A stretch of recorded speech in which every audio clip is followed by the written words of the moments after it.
free and sure to disagree with the law. Krasnaya Armia Kastelna en la zona de Balcán.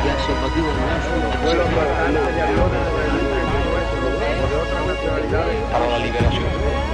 You pointed out que puede responder En que Responsablemente en la construcción de una sociedad más cristiana.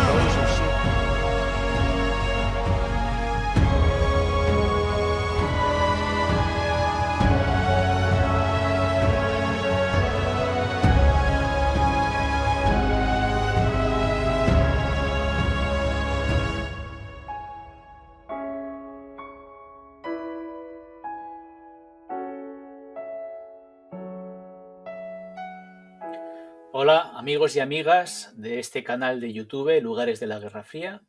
Hoy estamos para presentaros un libro sobre la Guerra Fría que ha escrito un buen amigo nuestro que es Carlos Sanz Díaz. Carlos Sanz Díaz es un historiador a quien conocí a través de las redes sociales y al enterarme de que había escrito un libro sobre la Guerra Fría me pareció urgente contactar con él para que nos ilustre sobre su experiencia. Este libro lo ha escrito en colaboración con José Manuel Sáenz Rothko.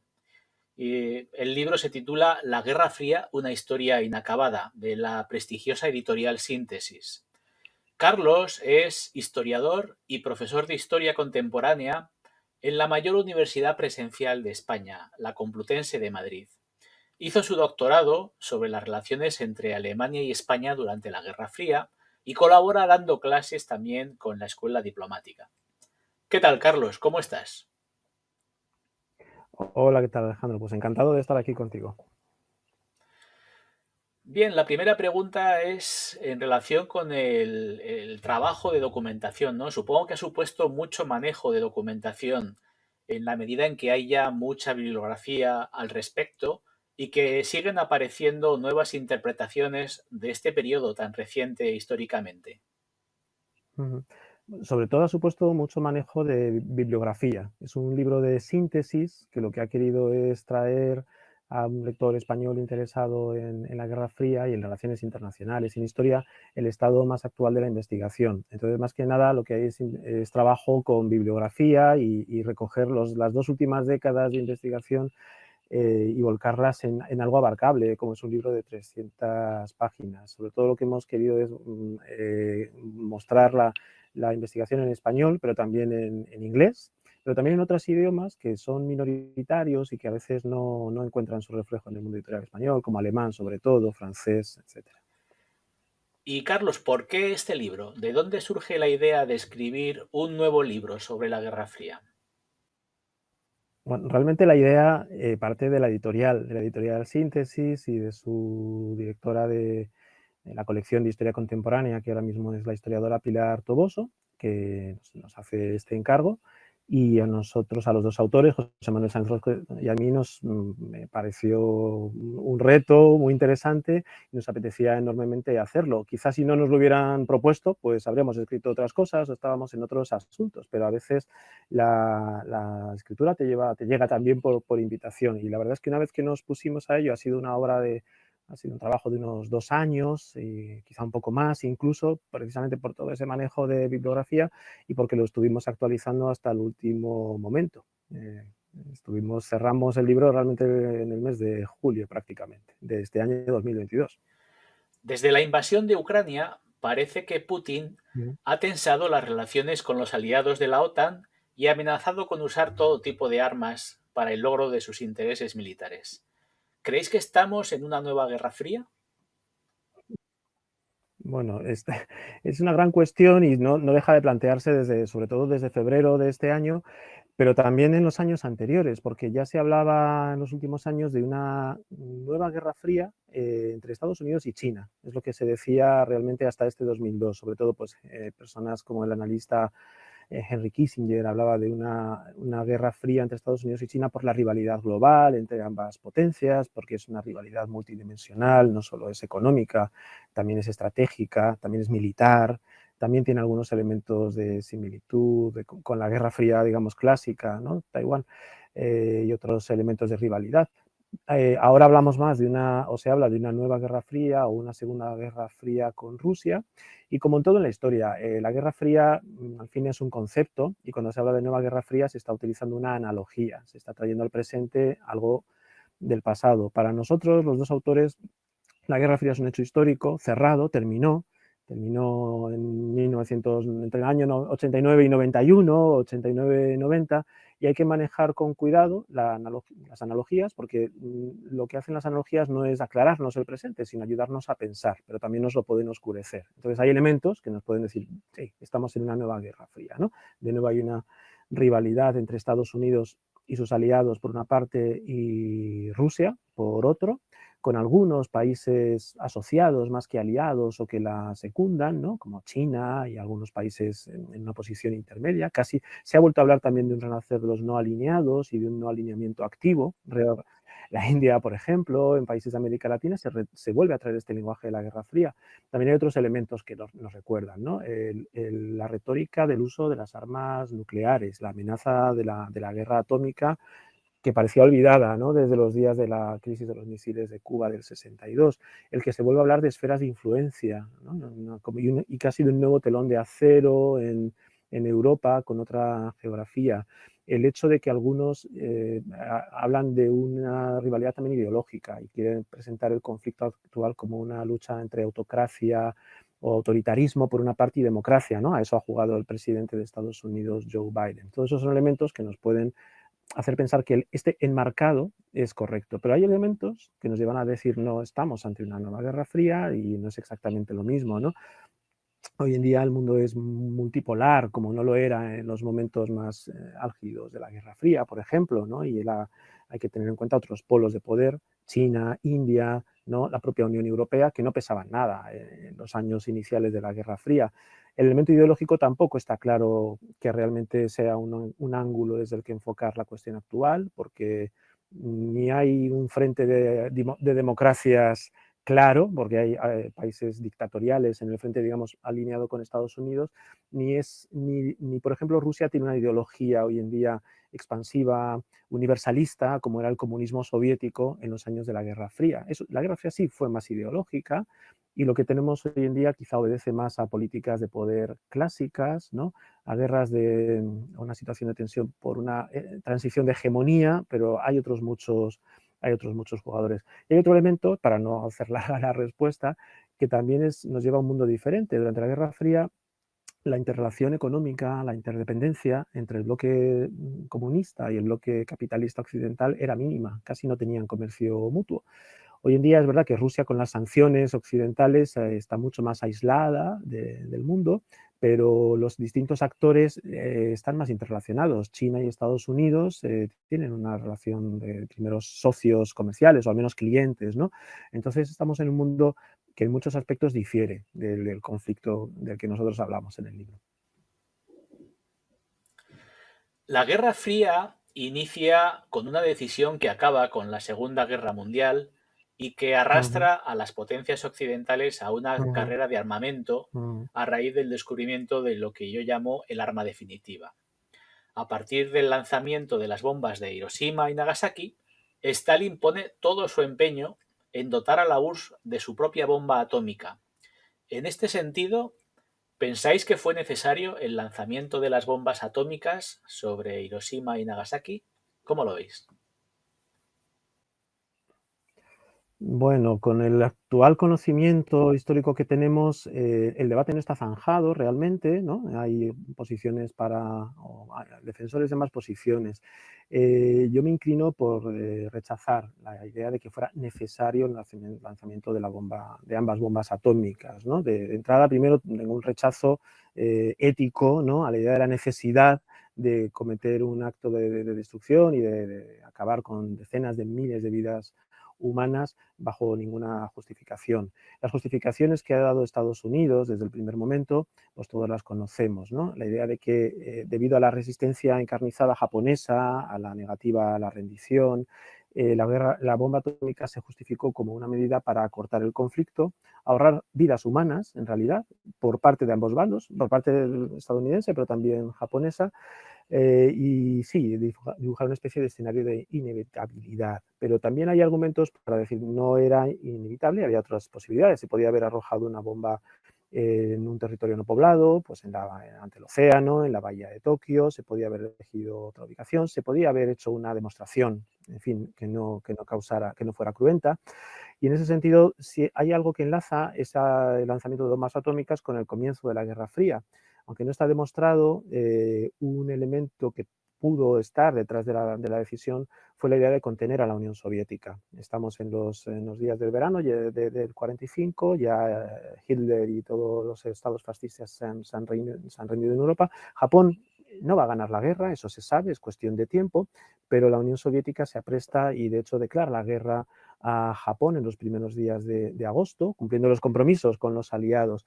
Claro, si la acción militar soviética hubiera avanzado y se hubiera conquistado territorio japonés por parte de los soviéticos, se habría dado en Japón una situación quizá de división comparable a la de Berlín, a la de Alemania Oriental, a la de Corea, y eso no era deseable por parte de Estados Unidos. Entonces, insisto en que no es algo demostrado, pero un elemento de disuasión avant la lettre, porque todavía no se había inventado la teoría de la disuasión, pero la idea de disuadir a los soviéticos y, desde luego, de dar un golpe de efecto psicológico, eso sí que se sabe que estaba detrás. Es decir, la bomba se lanza con la idea de provocar un impacto psicológico tan grande que Japón no tenga más remedio que capitular. Japón, pero el resto del mundo está mirando también, están aprendiendo, está tomando nota.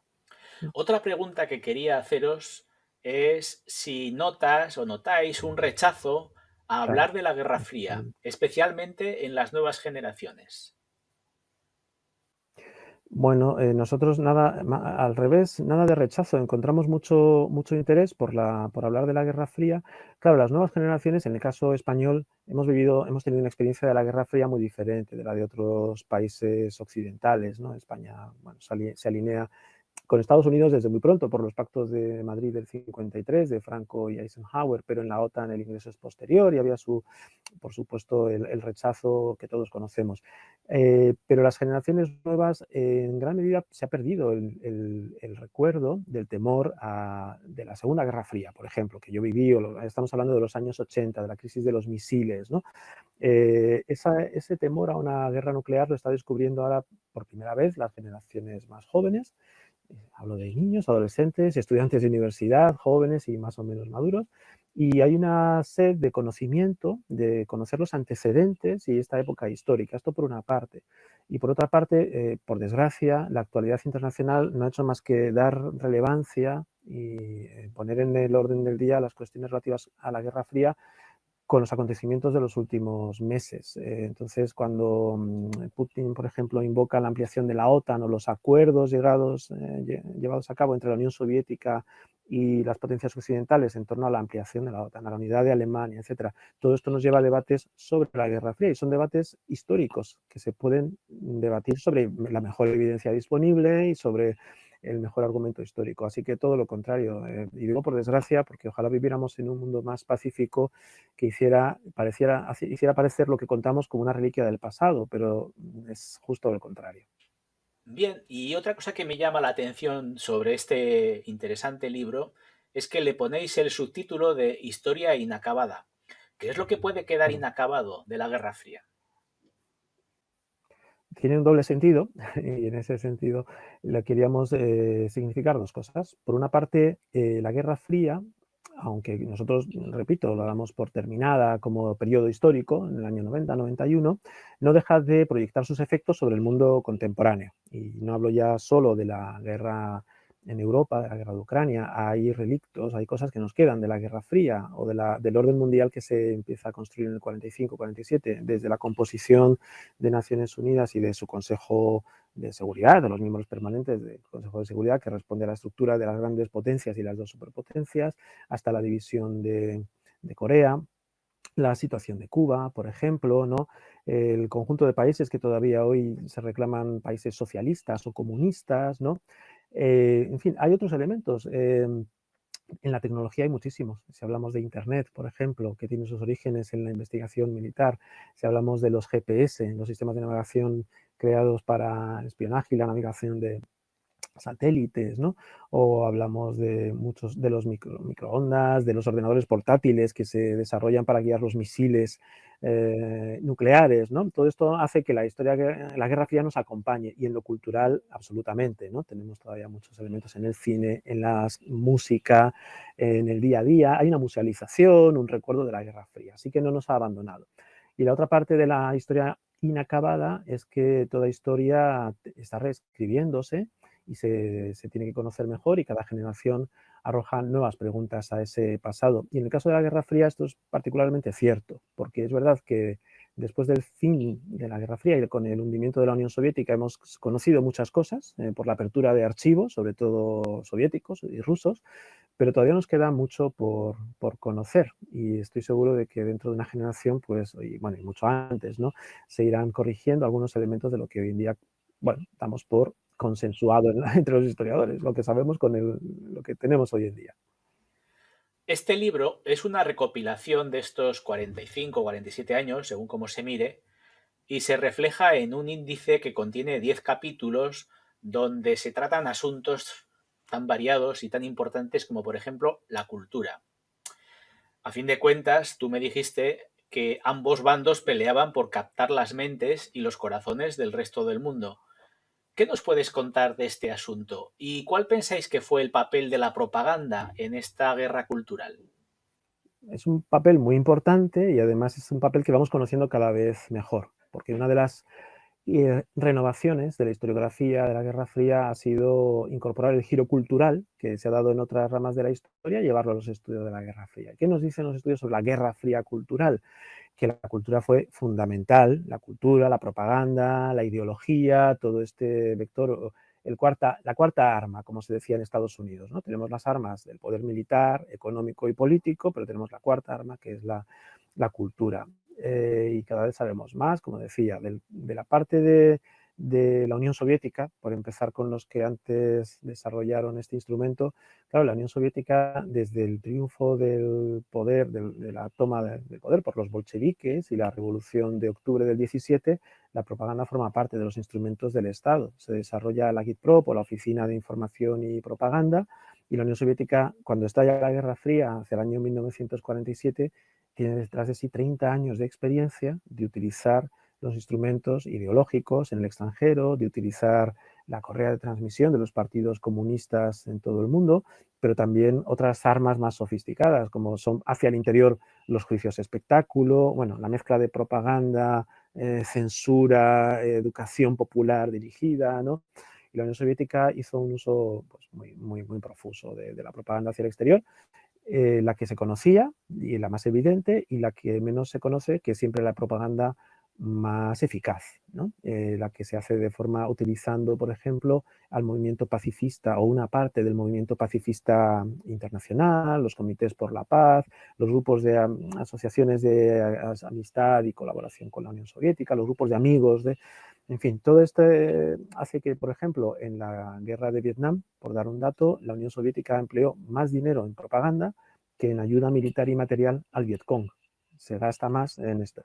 Es una propaganda, sobre todo, que va dirigida, obviamente, al campo occidental, ¿no? Y por parte de Estados Unidos hay un aprendizaje más tardío de la propaganda. Hay una desconfianza de la propaganda, y de hecho hay un cierto reparo a llamarlo así, y entonces se habla de diplomacia pública. Y la diplomacia pública estadounidense, o propaganda, que lo era en la Guerra Fría, nace a partir de la información militar, de la propaganda militar, y luego ya se va a encarnar, por una parte, en lo que es la USIA, o la Oficina de Información, la Agencia de Información de Estados Unidos, que se crea. Truman ya da un primer paso, y luego con Eisenhower, ¿no?, en los años 50. Y luego y luego con acciones encubiertas de la CIA, es que también son muy exitosas, ¿no? Y la CIA, igual que hay imágenes de espejo, igual que la Unión Soviética, pone en marcha emisoras de radio. En el caso de Estados Unidos, Free Europe, Radio Free Europe, Radio Liberty, que emitían, bueno, en ruso para la Unión Soviética, en las lenguas de Europa del Este para toda Europa del Este. Por supuesto, se promocionan todo tipo de actos culturales. En el caso estadounidense, el Comité por la Libertad de la Cultura, que es enormemente poderoso, muy potente, y que financia toda una serie de publicaciones, de actos intelectuales, que no tienen que ser necesariamente pro-estadounidenses, sino que abarcan todo el arco político, liberales, demócratas cristianos, también socialdemócratas. Lo importante es que sean anticomunistas. Se utilizan todos los instrumentos, el deporte, por ejemplo, los Juegos Olímpicos, es muy importante el medallero, ¿no?, en esta lucha de imagen entre ambos sistemas, porque lo que se estaba tratando de mostrar es que un sistema es superior al otro, y lo es en todos los elementos, no solo lo militar, sino en lo cultural y en los logros, ¿no? Hasta el ajedrez, ¿no?, el famoso duelo entre Boris Spassky y Bobby Fischer, ¿no? Así que la propaganda lo penetra todo, efectivamente. Bueno, una cosa que ha surgido a raíz de las películas del cine que ha manejado este asunto de la Guerra Fría es que tenemos una imagen en la que el papel del espionaje resulta trascendente para la toma de decisiones de las grandes superpotencias. ¿No te parece que fue mucho más importante el papel de la inteligencia a la hora de sortear los obstáculos que se fueron sucediendo?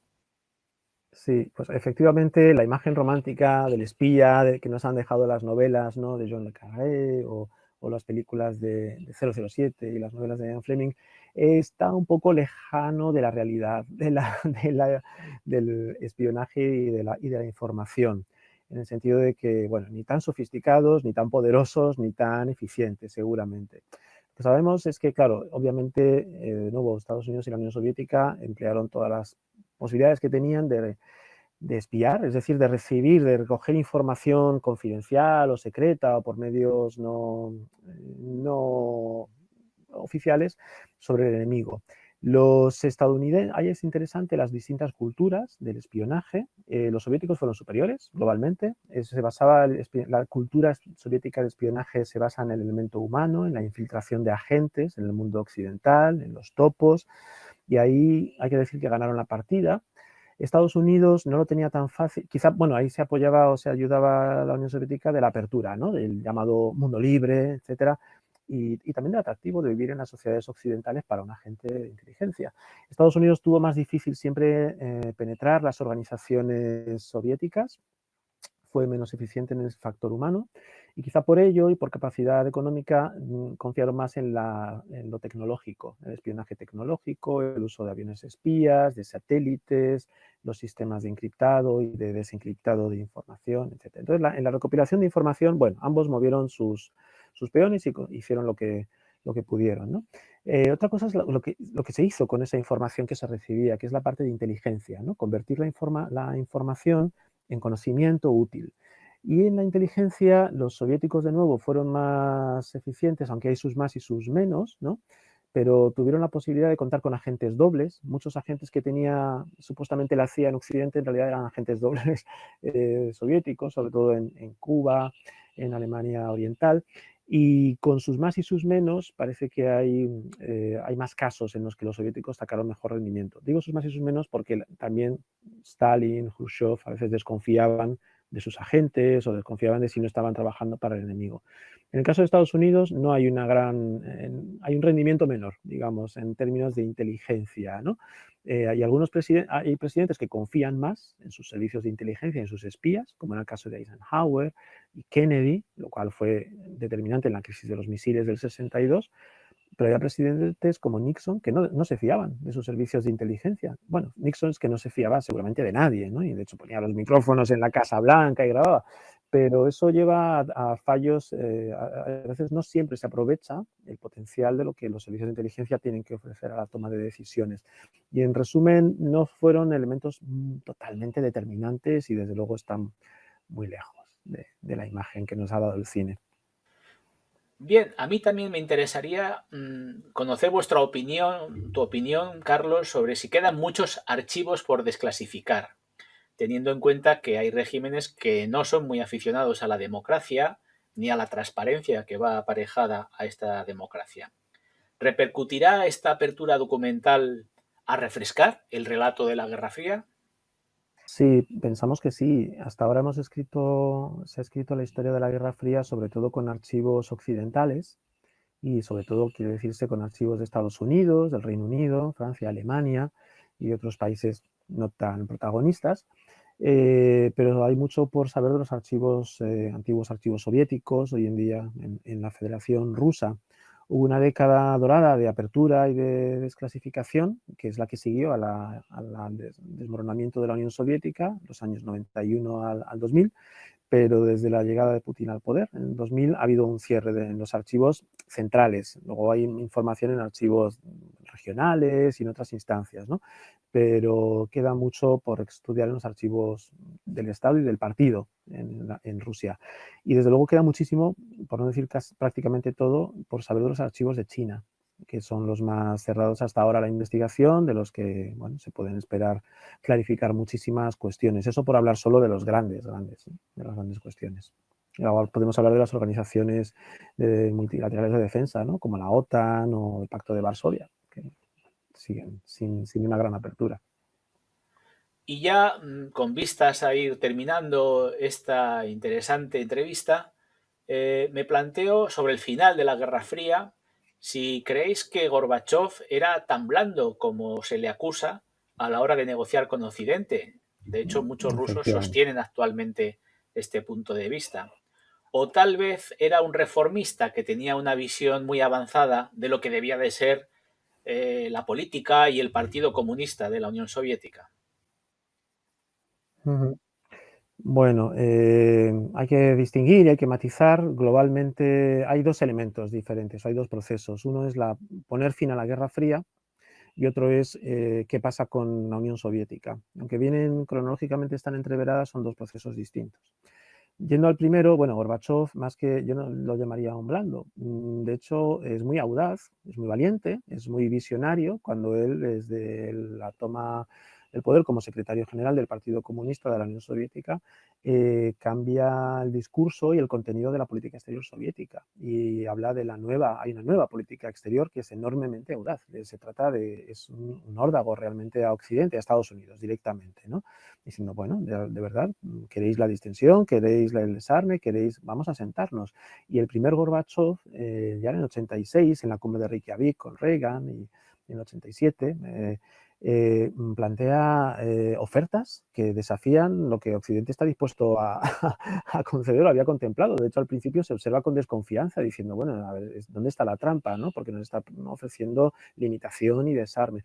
Y ese Gorbachov de lo internacional que avanza y que luego ya crea un clima de confianza con Reagan y luego con Bush hijo, de ninguna manera me parece que se pueda considerar un blando. Ni siquiera en lo que ahora se debate mucho, que es qué concesiones estuvo dispuesto a hacer a cambio de permitir la reunificación de Alemania, ¿no? Recordemos que si en noviembre del 89 cae el muro de Berlín, se abre un proceso y es en la primavera del año 90, en torno al mes de mayo, que es decisivo, en que Gorbachov da luz verde a la unidad de Alemania, no neutralizada, sino una Alemania que pudiera formar parte del bloque occidental. Era una cuestión de convicción política del propio Gorbachov, que estaba convencido de que tenía que dejar autonomía y libertad a los países de Europa Central Oriental. Los días de la doctrina Brezhnev, de la soberanía limitada, habían terminado.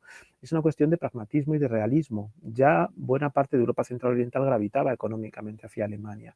Es una cuestión también de oportunismo por parte de Alemania y de Occidente. Sí, porque Kohl ofrece créditos, ofrece dinero a la Unión Soviética, que mucho los necesita, ¿no? De miles de millones de marcos, a cambio de ese sí de Gorbachov. ¿Fue engañado Gorbachov? Bueno, ahí hay un debate que analizamos en el libro y que no está cerrado porque no hay una opinión unánime entre los especialistas que han visto la documentación. Y luego está el Gorbachov interno, que es el que peor fama tiene, o es el Gorbachov que los rusos hoy en día, bueno, valoran muy negativamente porque con sus reformas interiores abre la vía a la disolución, en definitiva, a la disolución de la Unión Soviética, ¿no? Ahí Gorbachov, él era un sincero reformista, él no fue el liquidador consciente de la Unión Soviética, su proyecto era la continuidad de la Unión Soviética, tampoco fue el liquidador consciente del comunismo, su proyecto era el de un comunismo reformado, de raíz leninista en su concepción, un comunismo compatible con la democracia, ¿no? Algo no muy diferente de lo que habían querido en Checoslovaquia en 1968, un socialismo con rostro humano. Eso es, la cuestión es que esas reformas que... Y sin derramamiento de sangre, porque en ese sentido ahí sí que se atuvo a una concepción pues, del poder muy diferente de la que habían tenido antecesores. Claro, estas reformas que él pone en marcha y que va acelerando según se avanza en 86-87, lo que hacen es, lejos de reforzar al partido y a la Unión Soviética, hacer avanzar su disolución por el descontento social, por el auge de los nacionalismos, las nacionalidades en la Unión, y porque quizá se había llegado a un deterioro interno de tal grado en la Unión Soviética que toda reforma ya solo podía acelerar ese final.